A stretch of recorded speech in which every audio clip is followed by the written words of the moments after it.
प्रणाम। हरे कृष्ण। आजानुलंबितभुजो कनकावदात संकीर्तनकपितरो कमलायताक्ष विश्वम्भरो द्विजवरो युगधर्मपालो वन्दे जगत्प्रियकरौ करुणावतारो। हे कृष्ण करुणा सिंधो दीनबंधो जगत्पते गोपेश गोपिका कांत राधा कांत नमोस्तुते।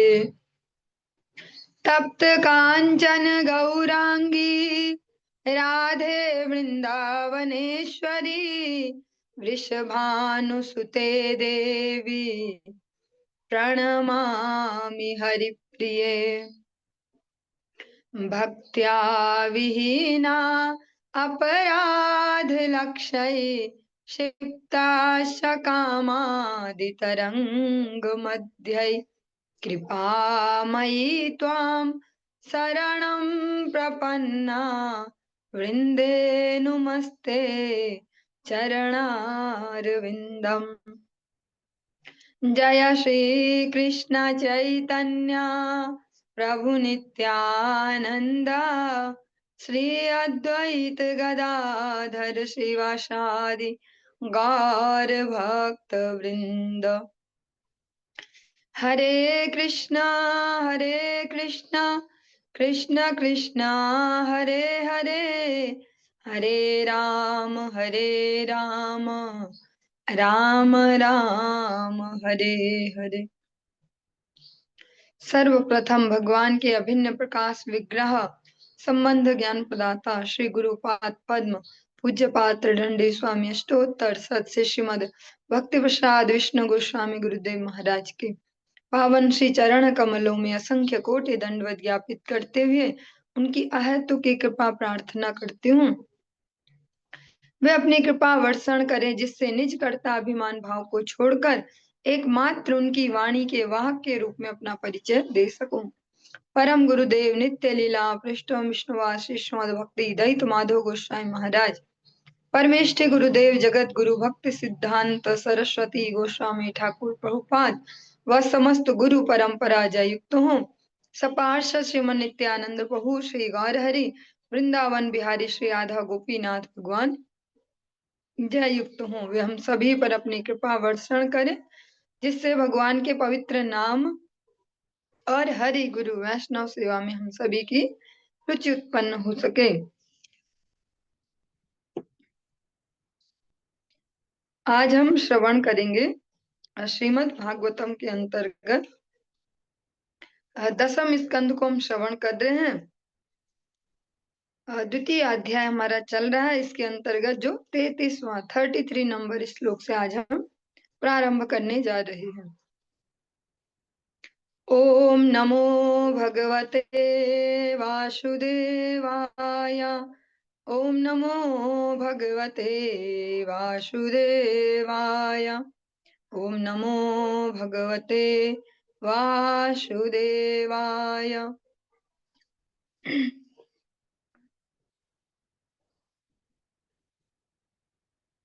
भगवान श्री कृष्ण की गर्भ स्तुति सभी देवगण जिनके मेन कह सकते हैं नेतृत्व प्रदान करने वाले हैं भोलेनाथ और ब्रह्मा जी।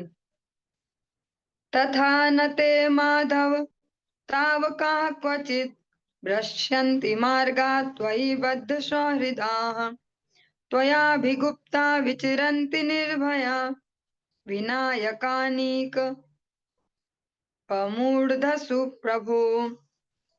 हे माधव, हे पूर्ण पुरुषोत्तम परमेश्वर, हे लक्ष्मीपति श्री भगवान, यदि आपके प्रेमी भक्तगण कभी भक्ति मार्ग से च्युत होते हैं तो वे अभक्तों की तरह नहीं गिरते, क्योंकि आप तब भी उनकी रक्षा करते हैं।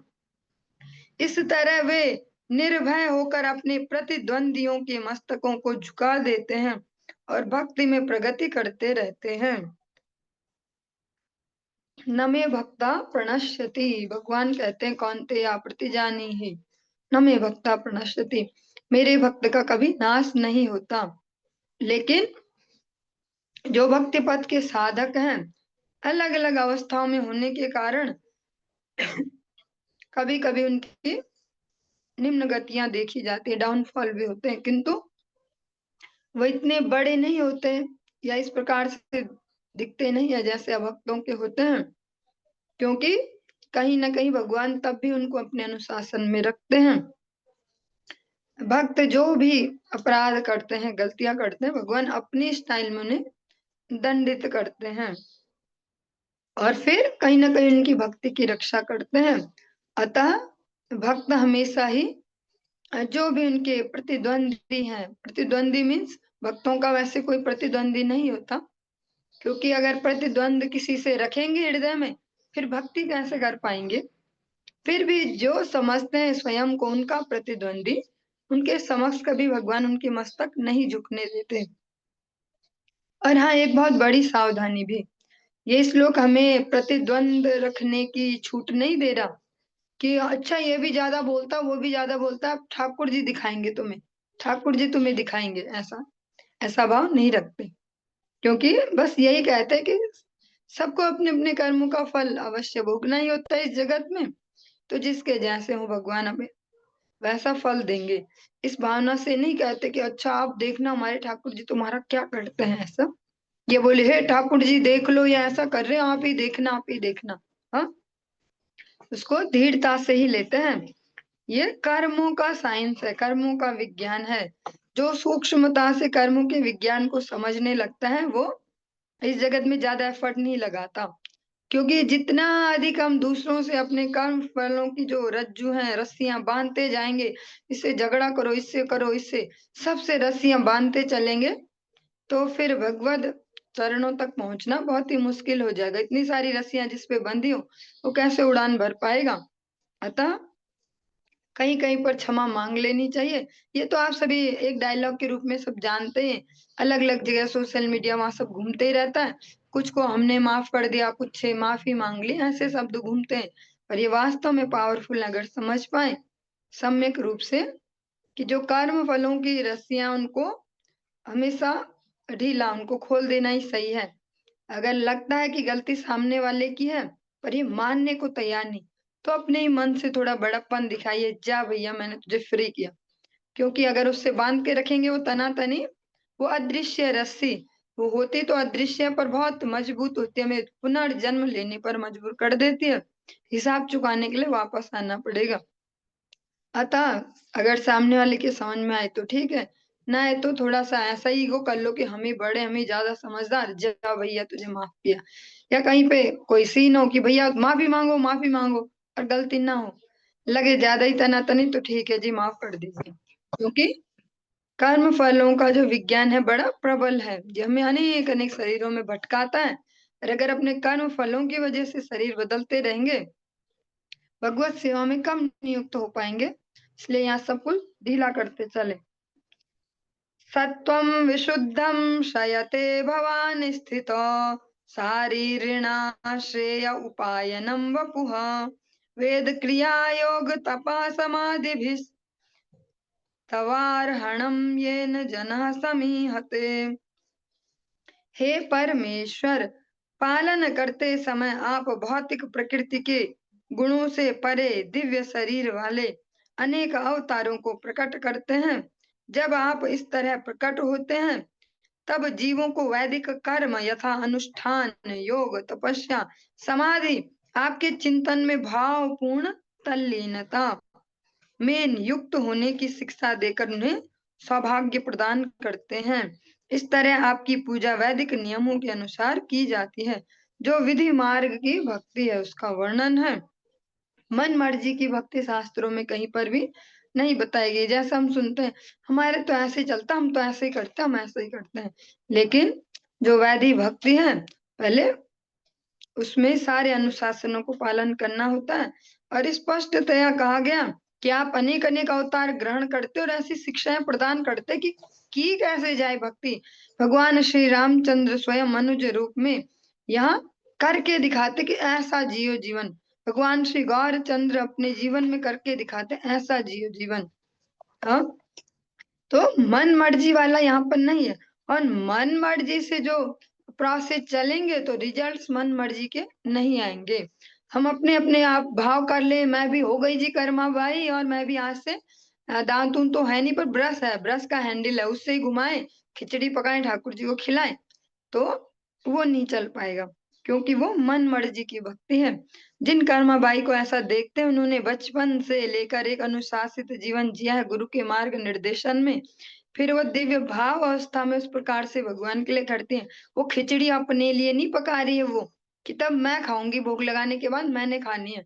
वो ठाकुर जी सारी खा जाते हैं, उनके लिए नहीं छोड़ते। ऐसे वो उस लेवल पर है। तो वैदिक भक्ति ही पहले हमें सीखनी होती है योग्य गुरु के मार्गदर्शन में।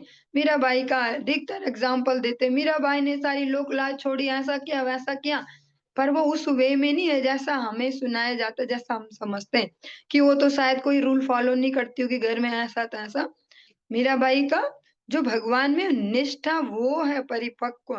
वो वहां पर सो कॉल्ड भक्त में वाणी दिखा रही कि हम तो ऐसा करते जी, हम वैसा करते हैं।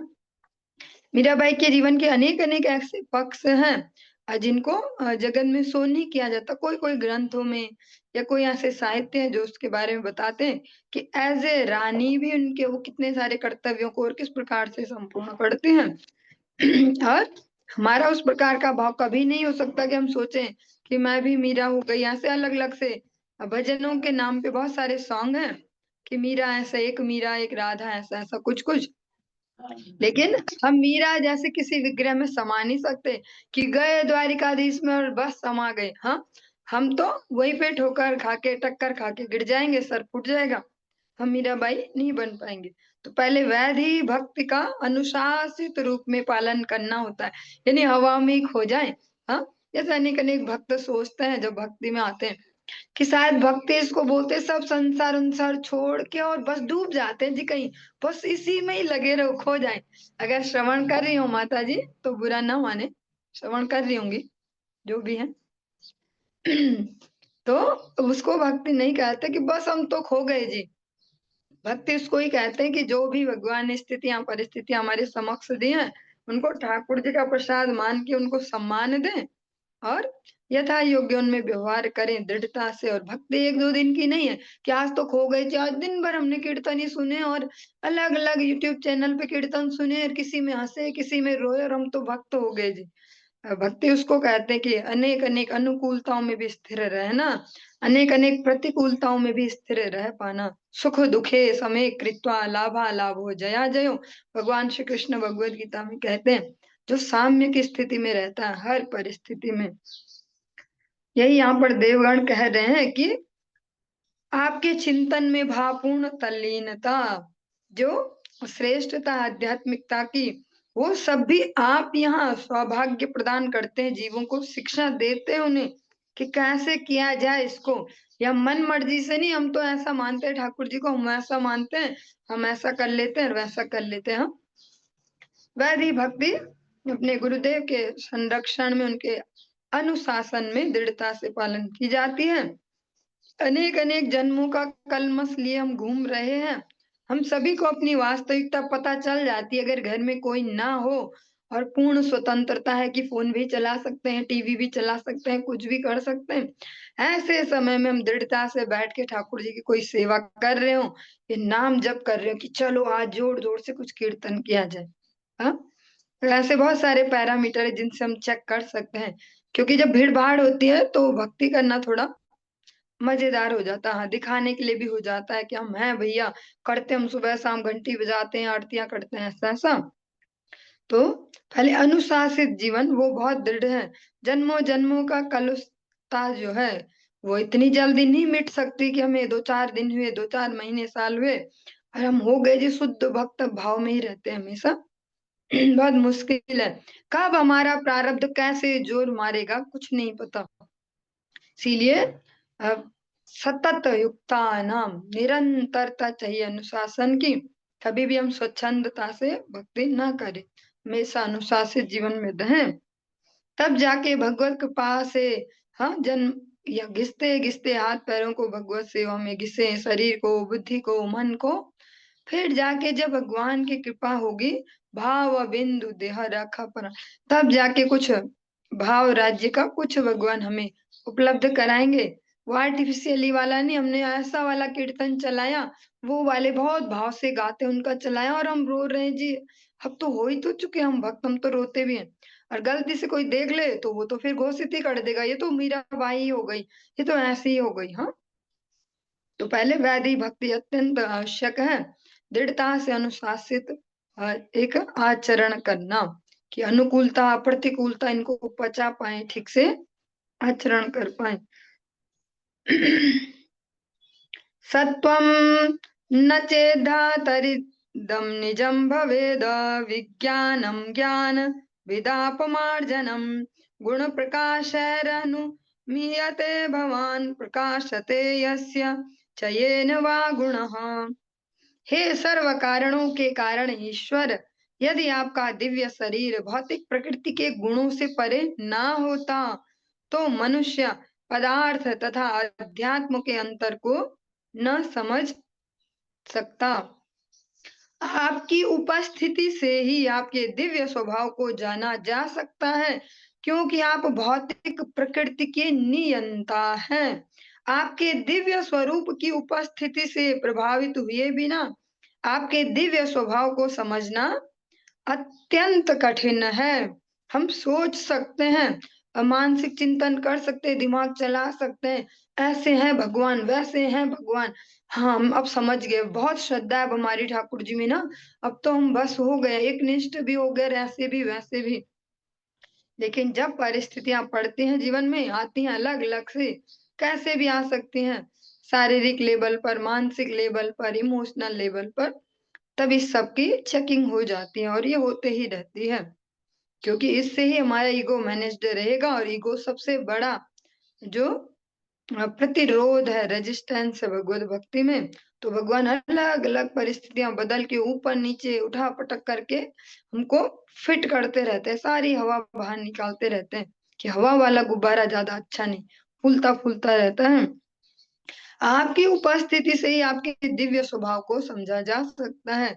जब सेंसिटिवली जो भगवत भक्त हैं, जो शुद्धता से भगवत प्रसन्नता के लिए आचरण को कर रहे हैं, गुरु वैष्णव जो हैं, गुरु वर्ग हैं, उनके अनुगत्य में दृढ़ अनुशासन से जब जीवन जिएंगे, तब उनके अनुभव के द्वारा, उनकी कृपा से जितना वो चाहेंगे कि हम समझ पाए, उतना हम समझ पाएंगे। अपनी जो है बुद्धि क्षमता से, बुद्धि कौशलता से नहीं जान पाएंगे, कि अब तो हम जान गए ठाकुर जी, अब हो गए हम पक्के वाले भक्त हो गए हम। अब इतने साल भी तो हो गए ना हमें, अब पक्के हो गए। वो पक्कापन एक सेकंड में निकल जाता है जब भगवान चैलेंज ले लेते हैं, चलो दिखाते तुम्हें कितने पक्के हैं। तो हमेशा बस विनीत भाव से गुरु वैष्णव के समक्ष रहें, ठाकुर जी से हमेशा प्रार्थना कि दैवी हिषा गुणमयी मम माया दुरत्यया, आप ही कहते हो, आपकी ही कृपा से हम इसे पार कर पाएंगे। सभी देवगण कहते हैं ऐसा क्यों है कि आपकी कृपा से ही पार पा पाएंगे, क्योंकि आप इस भौतिक प्रकृति के नियंता है, सुप्रीम कंट्रोलर आप हैं, गेम मेकर आप हैं, आपने डिजाइनिंग की है इस गेम की। कोई कैसा समझ ले कि जो बनाने वाला है उससे भी ज्यादा हम समझ गए इस गेम को, अब किस एंगल से खेलें, ऐसा वैसा बनाने वाले ने कुछ न कुछ दाव पेच ऐसे रखे जो उसके ही हाथ में है। आपके दिव्य स्वरूप की उपस्थिति से प्रभावित हुए बिना आपके दिव्य स्वभाव को समझना अत्यंत कठिन है, क्योंकि हम सब भौतिक गुणों के अंतर्गत ही सब कुछ कर रहे हैं। जो हमारा अत्यंत दयालुता है, वो भी कहीं ना कहीं इस भौतिक प्रकृति के सतो गुण से प्रभावित है। जो अत्यंत क्रोध है, यहाँ के तमो गुण से। अलग अलग जो हमारे भाव हैं, इन तीनों गुणों के अंदर ही हम घूमते जा रहे हैं। अतः त्रिगुणातीत भगवान के स्वभाव को समझना हमारे बस में नहीं है। सोई जान नहीं जेहु देहु जनाई, जिसको आप चाहते कि वो आपको जाने, वही आपको जान पाता है, उतना ही जितना आप चाहते हैं। इसीलिए हम सभी अपने अपने जीवनों में देखेंगे किसी भी एक सब्जेक्ट को लेके, एक पक्ष को लेके जो हमारा एक आध वर्ष पहले जो अनुभव था आज वो नहीं है, वो बदल चुका है। फिर अगले एक आध साल में वो अनुभव बदलते जाएगा, छनाई होती जाएगी और अच्छे से जितना हम अनुशासित जीवन भक्ति में जी पाएंगे वो छनाई चलते रहेगी। न नाम रूपे गुण जन्म कर्म भीर निरूपितव्ये तव तस्य साक्षिणः मनोवचोभ्याम् अनुमेय वर्त्मनु देव क्रियायां प्रति यन्त्यथापि। हे परमेश्वर, समस्त देवगण ब्रह्मा जी और शिव जी के नेतृत्व में वहां पर उपस्थित हैं। भगवान श्री कृष्ण चंद्र की गर्भ स्तुति कर रहे हैं। कभी भगवान को पूर्ण पुरुषोत्तम नारायण कहकर उच्चारण कर रहे हैं, कभी माधव इस प्रकार के शब्दों से भगवान को उच्चारण कर रहे हैं। हे परमेश्वर, आपके दिव्य नाम तथा स्वरूप का उन व्यक्तियों को पता नहीं लग पाता जो केवल कल्पना के मार्ग पर तर्क करते हैं। आपके नाम रूप तथा गुणों का केवल भक्ति द्वारा ही पता लगाया जा सकता है। जो हम श्रवण कर रहे हैं ना, ये श्रीमद् भागवतम है और उपलब्ध है अनेक अनेक पुस्तकालयों में, जो बुक स्टोर्स हैं, जो भी दुकानों में जहाँ किताबें मिलती हैं ऐसे धार्मिक, सब जगह उपलब्ध है, अलग अलग प्रकाशन में। हाँ, अधिकतम गीता प्रेस के द्वारा उपलब्ध है, उनकी कृपा से अलग अलग प्रकार से उपस्थित है। सब कोई पढ़ सकता है, समझ सकता है अपने अपने एंगल से। इनमें जो कहा गया, जो कहा जा रहा है, या जो सार होता है इन जो भी श्लोक है, वो अगर हम देखेंगे तो प्रैक्टिकली जो इस युग का युग धर्म हरिनाम संकीर्तन, इसको प्रचारित प्रसारित करने वाले जो युगावतार श्री चैतन्य महाप्रभु की धारा में ये बातें first day, first hour, first second से ही बताई जाती हैं। व्यक्ति को, जो ही पहला व्यक्ति है उसको ही क्लियर कर दिया जाता है कि बस भाई नाम से ही कल्याण होने वाला है, नाम करना ही पड़ेगा, नाम के बगैर कोई गति नहीं है। और इसी सार को हम घुमा फिरा के दिमाग चलाएंगे, इतना ये पढ़ा है जी हमने, वो पढ़ा है, वो पढ़ा है, तब समझ पाएंगे। और तब भी समझ नहीं पाएंगे, दिमाग ही चलाएंगे, अपने अपने स्तर से उनका कहेंगे, एक्सप्लेनेशन करेंगे, व्याख्या अपने अपने मर्जी से करेंगे। लेकिन बहुत ही सरल है इनके सार। समस्त देवगण भगवान वहां पर नारायण है और भगवान श्री कृष्ण चंद्र वहां पर अपने द्विभुज स्वरूप में प्रकट होने ही जा रहे हैं। वहां पर ये स्तुतियां कर रहे हैं गर्भ स्तुति के रूप में, और वहां पर कह रहे हैं कि आपका जो दिव्य नाम है और जो दिव्य स्वरूप है, जो कल्पनाएं करते हैं ना, दिमाग चलाते, केवल जिनको इंटेलेक्चुअल आज के समय में कहा जा रहा है कि बहुत दिमाग है इनमें, बहुत दिमाग है, बुद्धिजीवी वर्ग है, ऐसे लोगों को आपका दिव्य नाम और दिव्य स्वरूप कभी उपलब्ध नहीं हो पाता, जो तर्क के आधार पर ही सब चलाते रहते हैं। ये भक्ति द्वारा ही समझा जा सकता है, सरेंडर करके तब इसको उपलब्ध किया जा सकता है, आपके नाम की महिमा को, आपके स्वरूप की महिमा को। एक पद्म पुराण से बहुत सुंदर श्लोक यहाँ पर उद्धृत किया गया, तात्पर्य में हम श्रवण करते चलेंगे।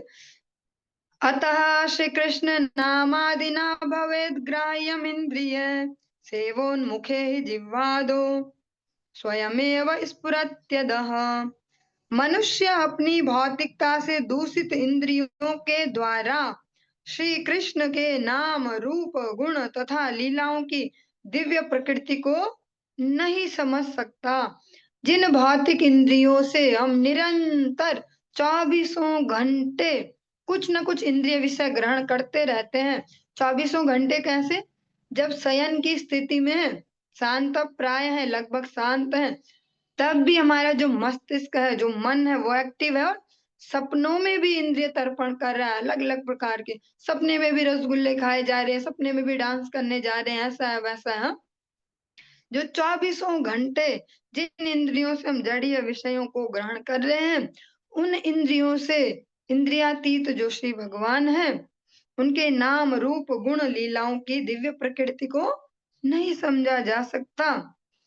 जब वह श्री भगवान के प्रति दिव्य सेवा से संतृप्त हो जाता है, तभी उसे श्री भगवान के दिव्य नाम रूप गुण तथा लीलाएं प्रकाशित होती हैं।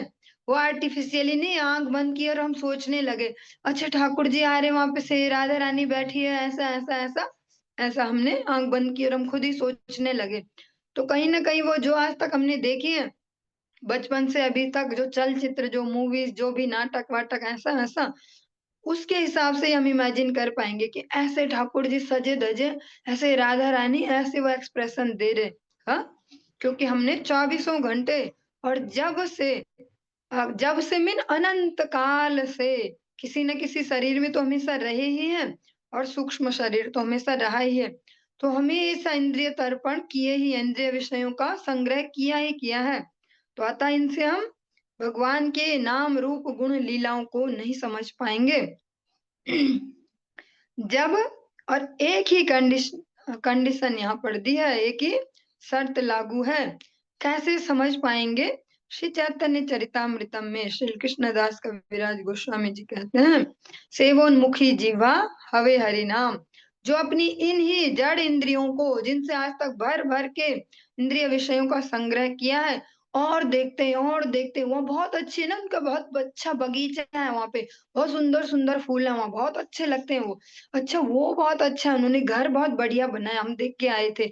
ऐसा अलग अलग अलग अलग अपने अपने हिसाब से आप सभी बहुत सारे एग्जाम्पल ले पाएंगे देखने के सुनने के चखने के स्पर्श के कि हाँ ये कपड़ा ना बढ़िया लग रहा है बहुत सॉफ्ट सा है ये मोटा सा ऐसा लग रहा है तो प्लास्टिक का है जैसा ऐसा जो जो भी हमारे अलग अलग जो इंद्रिय विषयों का संग्रह है जिन इंद्रियों से हमने इतना भर भर के जड़ीय विषयों को संग्रह किया है जब इन इंद्रियों को अब भर भर के भगवत सेवा में लगाएंगे घिस घिस के हाँ अब बहुत एक्सट्रीम लेवल तक जब घिस लेंगे ना तब जाके भगवान नाम रूप गुण और लीलाएं अपनी कृपा करेंगी। वो वैसी नहीं है कि हम बैठे जी ऐसे हम आंख बंद करते हैं और मेडिटेशन करते हैं।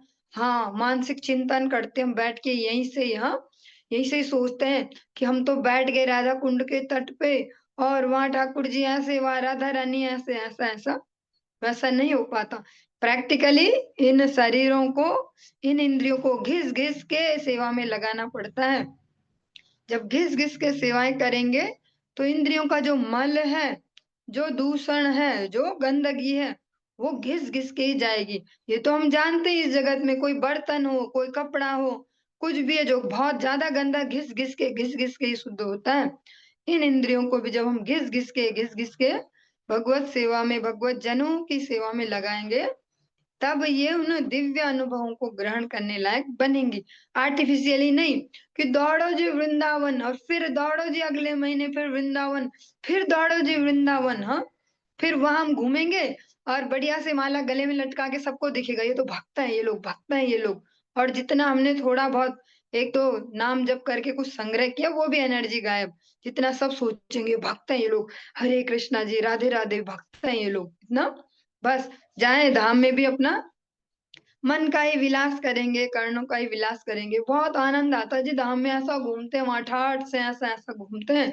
हाँ उससे एक आर्टिफिशियली भाव को लेके आएंगे कि हो गए हम तो ब्रज गोपियां बन गए हम ग्वाले। लेकिन यह ठीक उल्टा ये देवगण कह रहे हैं मानसिक कल्पना से आपको ग्रहण नहीं किया जा सकता।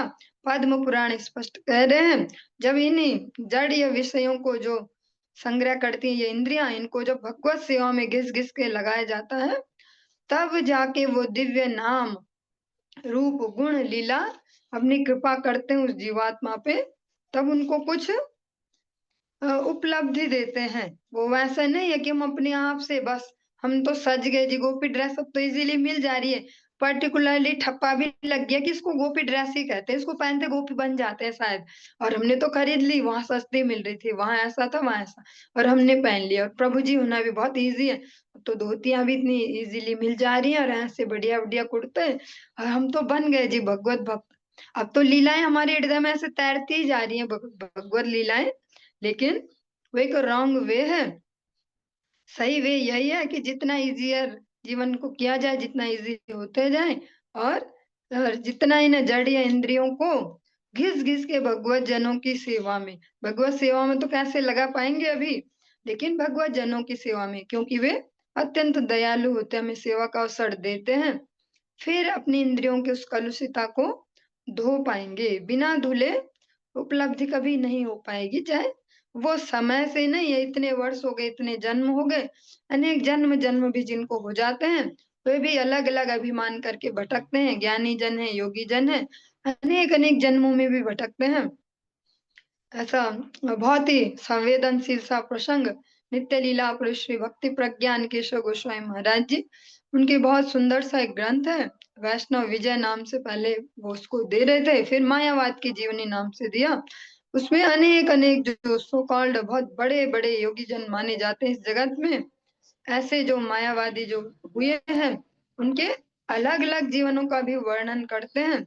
उनकी स्पष्ट स्थितियां उन्होंने बहुत ही, कह सकते हैं, स्पष्टता से एक निर्भय वाले स्टाइल में वहां पर प्रयुक्त की है कि ऐसे जो सो कॉल्ड बनते थे ज्ञानी और योगी, जब वो शरीर छोड़ते हैं उसके बाद भी अपने शिष्यों को स्वप्न में दिख रहे हैं, या उन्हें कुछ बोलते हैं कि मेरे लिए ऐसा करो वैसा करो, तो कहाँ हो पाई उनकी इस भौतिक जगत से मुक्ति। बहुत ही स्पष्टता से इस प्रकार कहते हैं। तो हम सभी के लिए भी यही मैसेज है, और यही समझने के लिए गुरु वैष्णव बहुत दयालु हैं। इसलिए हमें ऐसी हवाएं भरते हैं हमें कि वो तो बहुत बड़े भक्त हैं, ये इनमें बहुत भाव है, ये बहुत अच्छे भक्त हैं, ये ऐसा है वो वैसा है, ये माता जी ये प्रभु जी। परिस्थितियों से हमें अपनी जो वास्तविकता है उससे अवगत रहना चाहिए। अभी हमने जो जो कर्म फल है ना बांध बांध के रखे, जो अपने बहुत बड़े बड़े पिटारे, सब खाली करने बाकी हैं। सबको अपना अपना याद ही होता है मैंने क्या क्या क्या क्या किया है। तो जब तक सेवा नहीं करेंगे घिस घिस के, तब तक मुझसे पा नहीं पाएंगे। जैसे इस सामान्य जगत में एक छोटा सा बीज है कोई, अगर उसको अपना फ्लोरिशमेंट चाहिए, मैं भी काश बड़ा होता, मेरे पे भी फूल पत्ते होते, मुझे भी कोई सम्मान से देखता, ऐसा तो पहले उसको मरना पड़ता है, बिल्कुल मर ही जाना होता है, और फिर तब उसमें जीवन आता है। तो जब तक सेवा ठीक से सेवा नहीं करेंगे, घिसेंगे नहीं अपने इन जड़ इंद्रियों को, अभी मन की बात ही नहीं हो रही, बुद्धि की बात ही नहीं हो रही है।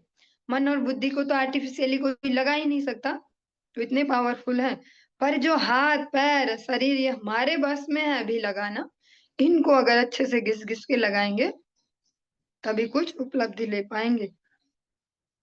शृण्वन् गृणन् संस्मरयंश्च चिन्तयन् नामानि रूपाणि च मङ्गलानि ते क्रियासु यस्त्वच्चरणारविन्दयो राविष्टचेता न भवाय कल्पते। विविध कार्यों में लगे रहने पर भी जिन भक्तों के मन आपके चरण कमलों में पूरी तरह लीन रहते हैं, और जो निरंतर आपके दिव्य नामों तथा रूपों का श्रवण कीर्तन चिंतन करते हैं और अन्यों को स्मरण कराते हैं, वे सदैव दिव्य पद पर स्थित रहते हैं और इस प्रकार से पूर्ण पुरुषोत्तम भगवान को समझ सकते हैं। बहुत ही प्रैक्टिकल स्तुति है ये। हम जब सुनते हैं बचपन से जैसी कंडीशनिंग है, स्तुति मतलब कुछ ऐसा होता है जो भगवान जी के लिए कुछ बोलते हैं और भगवान जी हमारी विश पूरी करते हैं। लेकिन स्तुति मतलब भगवान के वास्तविकता को उजागर करना कि आप ऐसे हैं, उसको समझ पाना। यहाँ पर समस्त देवगण भगवान की गर्भ स्तुति करते हुए कह रहे हैं कि जो निरंतर अलग अलग अपने जो कार्य हैं उनमें लगे हुए हैं, फिर भी जिनके मन हाँ आपके चरण कमलों में निवेशित रहते हैं। भक्ति विनोद ठाकुर जी बहुत ही प्रैक्टिकली इसको करके दिखाते हैं अपने जीवन में, और कहते भी हैं नामाश्रय करी यतन तुमी था कहा अपन काजे, और करके भी दिखाते हैं। कोई वो वैसे महाराज जी नहीं हुए कि जिन्होंने एक बहुत सुंदर मंदिर बनाया और बैठे रहे ठाट से ऐसे महाराज जी बनके।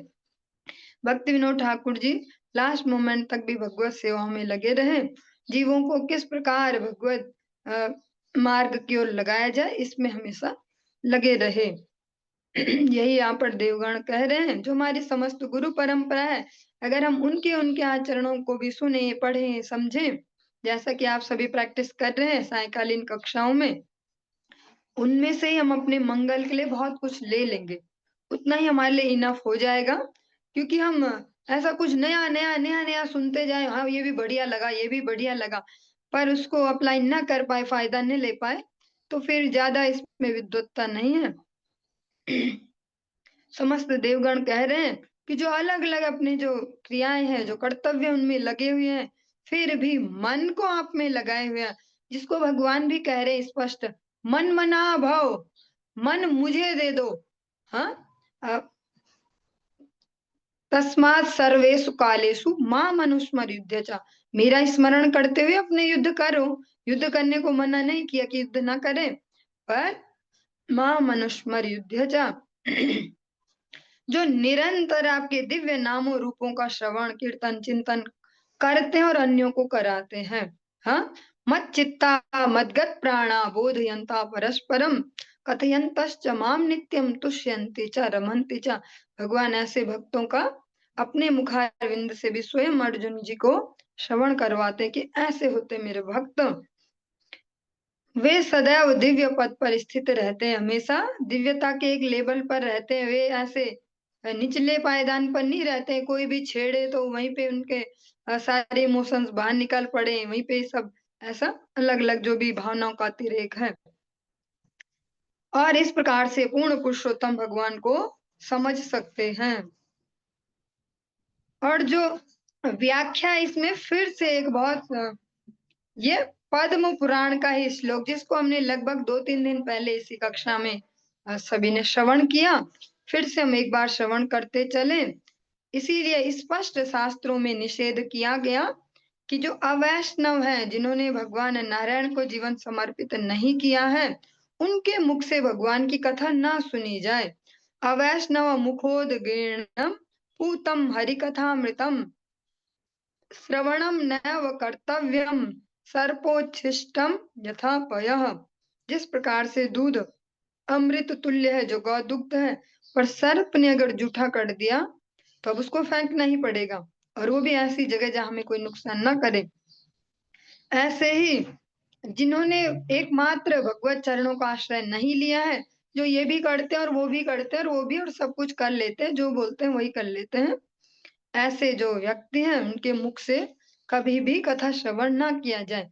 अब ऐसा भी तो सोच सकते, सुना तो कथा ही रहे ना, सुनने में क्या दिक्कत है, कहीं से भी सुनो। हाँ, अगर आपको कहीं से भी अच्छी शिक्षाएं मिलती है तो लेनी चाहिए, ऐसा जो तर्क दिए जाते हैं समाज में, पर ऐसा है नहीं। इसीलिए यहाँ संप्रदाय सिस्टम चलता है, अलग अलग डिफाइन है। जैसा हम अपने समाज में देखते हैं, क्या पढ़ना ही तो है, किसी स्कूल में भेज दो बच्चे को, तब हम ऐसा नहीं सोचते, नहीं भैया स्कूल तो ढंग से चुनना पड़ता है। तो ऐसे ही जो संप्रदाय हैं वो इसीलिए बने हैं ताकि जिसको जहां रुचि है, जिसका जिस दिशा में रुचि है, वो वहीं एडमिशन लेगा और उसको ही ठीक से समझेगा। ये नहीं कि ये भी कर लेते हैं वो भी कर लेते हैं, इनसे ठाकुर जी की कथा सुनेंगे तो फिर इसी प्रकार से होगा, जैसा अलग अलग जगह आप देखते भी हैं, अनेक भक्तों के मुख से उनके जो कह सकते हैं अनुभव, वो भी श्रवण करने को मिलते हैं कि वहां गए जी, वहां सुना, तो वहां वो सब खिचड़ी पक जाती है, ऐसा कुछ पता ही नहीं चलता क्या चल रहा क्या नहीं। लेकिन उसमें गलती सुनने वाले की है, कहने वाले से अधिक। सुनने वाले को भी डिफाइन होना चाहिए कि हमें चाहिए क्या और क्या यहाँ मिलता है। क्या हम कपड़े की दुकान में जाके घी खरीदेंगे कि घी दे दो जी, घी दे दो, बहुत आवश्यक है हमारे लिए। जिसने भगवत निष्ठा को अपने जीवन में धारण नहीं किया, उससे भगवत कथा कैसे श्रवण कर सकते हैं, क्योंकि उनके लिए वो शब्द हैं जो कहीं से उठाए और कहीं डिलीवर किए। जब उसमें एनर्जी ही नहीं है, उनकी भावनाएं नहीं है, जीवन नहीं है उसमें, प्राण नहीं है उसमें, तो फिर वो असर कैसे दिखाएगा। फिर तो पर उपदेश कुशल बहुत देरी हो जाएगा कि अन्य को कहना बहुत इजी है, ऐसा ऐसा, हाँ हरि भक्ति करनी चाहिए, हरि भक्ति करनी चाहिए, पर हरि भक्ति अगर स्वयं नहीं करते तो वो उल्टा असर करेगा, वो रिएक्शन करेगी। फिर वो हरि कथा भी जो उनके मुख से सुन रहे हैं, क्योंकि दूध तो अमृत तुल्य ही है, गौ दुग्ध, और सर्प ने उसको जूठा कर दिया तो वैसा असर अवश्य दिखाएगी। हमारे चित्त में मलिनता आएगी उस जो उनसे श्रवण करेंगे।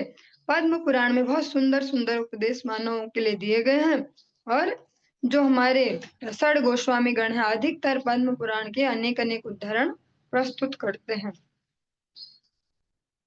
दृष्टया हरे अस्या भवतः पदो भुवो भारो अपनीतस्तव जन्मने सितुः दृष्टया दृष्टया किन्ताम् त्वत्पदकैः सुशोभनैर् द्रक्ष्याम गाम्भ्यां च तवानुकंपिताम। हे प्रभु, हम भाग्यशाली हैं कि आपके प्राकट्य से इस पृथ्वी पर असुरों के कारण जो भारी बोझ है वह शीघ्र ही दूर हो जाता है। निस्संदेह हम अत्यंत भाग्यशाली हैं, क्योंकि हम इस धरा में तथा स्वर्ग लोक में भी आपके चरण कमलों को अलंकृत करने वाले शंख, चक्र, पद्म तथा गदा के चिन्हों को देख सकेंगे, क्योंकि भगवान के जो ये चिन्ह है उनके साथ नित्य रहते हैं।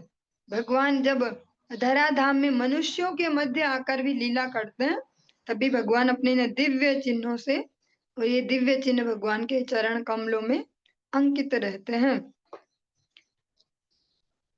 न ते अभवश्येष भवस्य कारणं विना विनोदं बत तर्कयामहे।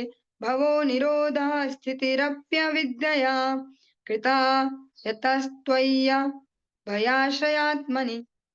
हे परमेश्वर, आप कोई सामान्य जीव नहीं है जो सकाम कर्मों के अधीन इस भौतिक जगत में उत्पन्न होता हो। अतः इस जगत में आपका प्राकट्य या जन्म एकमात्र आह्लादिनी शक्ति, जो भगवान की आह्लादिनी शक्ति है, उनके कारण होता है। इसी तरह आपके अंश रूप सारे जीवों के कष्टों यथा जन्म, मृत्यु तथा जरा का कोई दूसरा कारण नहीं है, सिवाय इसके कि ये सभी आपकी बहिरंगी शक्ति द्वारा संचालित होते हैं। भगवान की जो शक्तियां हैं उनका ही सारा खेल है, जो दृश्य भी है और जो अदृश्य भी है। हे भगवान, आपका आना भौतिक कर्मों के फल भोगने के लिए आना नहीं है। आप इसलिए नहीं आते। हाँ, आप लोगों को कभी कभी अजीब भी लगता होगा कि बार बार एग्जाम्पल देते हैं, पर देना ही पड़ेगा। जैसे यहाँ बार बार सुनते हैं हम कि समय बड़ा बलवान और राम को भी ना छोड़ा। तो राम जी समय के चलते नहीं आते यहाँ कि समय बुरा आ गया था इसलिए राम जी जंगल चले गए। यहाँ पर स्पष्ट कहा गया, आप अपनी, यहाँ पर सारे देवगण उपस्थित हैं, जिनमें समय भी है, जिनमें काल भी है, जिनमें भाग्य रचने वाले ब्रह्मा जी भी हैं। जो जो भी हमें लगते हैं कि शायद ये है ठेकेदार हमारे भाग्य के, यहाँ वो सारे उपस्थित हैं। वहां पे शिव जी भी हैं, ब्रह्मा जी भी हैं, सारे देवता भी है, सूर्य, चंद्र, इंद्र, सब, वरुण, सब उपस्थित हैं। वे ये स्तुति कर रहे हैं, गर्भ स्तुति, श्रीमद् भागवतम में 10वें स्कंध 2य अध्याय। और स्पष्ट कह रहे हैं आपका आना ऐसा नहीं है कर्म फलों को भोगने आप आ रहे हैं, आपका आना है आपकी आह्लादनी शक्ति के कारण। भगवान यहाँ अपने भक्तों को आनंद देने आते हैं और अपनी लीलाएं यहाँ संपादित करते हैं, क्योंकि उन लीलाओं को स्मरण करेंगे मनुष्य और फिर उनकी सदगति होगी, भगवान में आकर्षण उत्पन्न होगा। और भगवान में अगर आकर्षण उत्पन्न हो गया, फिर उस जीव के मंगल को कोई नहीं रोक सकता। इसलिए आप आते हैं, आपकी आह्लादिनी शक्ति के कारण आप आ रहे हैं। हाँ, यहाँ आनंद लेने और देने, परस्पर आनंद का व्यवहार करने, अपने अपने जो नित्य साथी हैं, जो अपने स्वजन हैं, उनके साथ। और इसके ठीक विपरीत जो यहाँ जो भौतिक मनुष्य कोई अभी लेंगे, जो उनमें जन्म, मृत्यु है, जरा है, व्याधियां है, जो कुछ भी है, वो कैसे घटित हो रही है? जो आपकी बहिरंगा शक्ति है, जिनको माया देवी कहा जाता है, हाँ, दुर्गा देवी जिनको हम सभी कहते हैं, उनके द्वारा वो संचालित हो रहे हैं, उनके द्वारा वे सब नियंत्रित हैं। उसके अलावा कोई और उपाय नहीं है। दोनों ही परिस्थितियों के, कि भगवान क्यों आते हैं या जीव यहाँ क्यों इतना भोगता है। भगवान आनंद लेने और देने आते हैं और जीव अपने कर्म फलों को भोगने आते हैं। जो भगवान की बहिरंगा शक्ति हैं, उनका उनके अधीन होकर अपने कर्म फलों को भुगतता है, सुधार प्रक्रिया से गुजरता है। जब आप श्रवण करते हैं भगवान की शक्तियां, तो भगवान की मुख्यतः 3 शक्तियों का वर्णन सभी शास्त्र, समस्त गुरुवर करते हैं कि एक तो ये जो अंतरंगा है, जो आह्लादिनी शक्ति है, एक बहिरंगा जो जड़ प्रकृति है, जीवों को कंट्रोल करती है, और तीसरा ये जीव स्वयं, जिसको तटस्था शक्ति कहते हैं। तटस्था इसलिए कहते हैं कि ये थोड़ा ड्यूल पर्सनैलिटी वाला होता है, थोड़ा डबल पर्सनैलिटी होती है।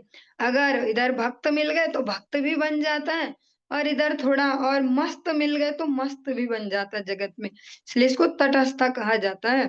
इधर भी जा सकता है और इधर भी जा सकता है। ये बहुत अच्छी बात भी है और बहुत बुरी बात भी है।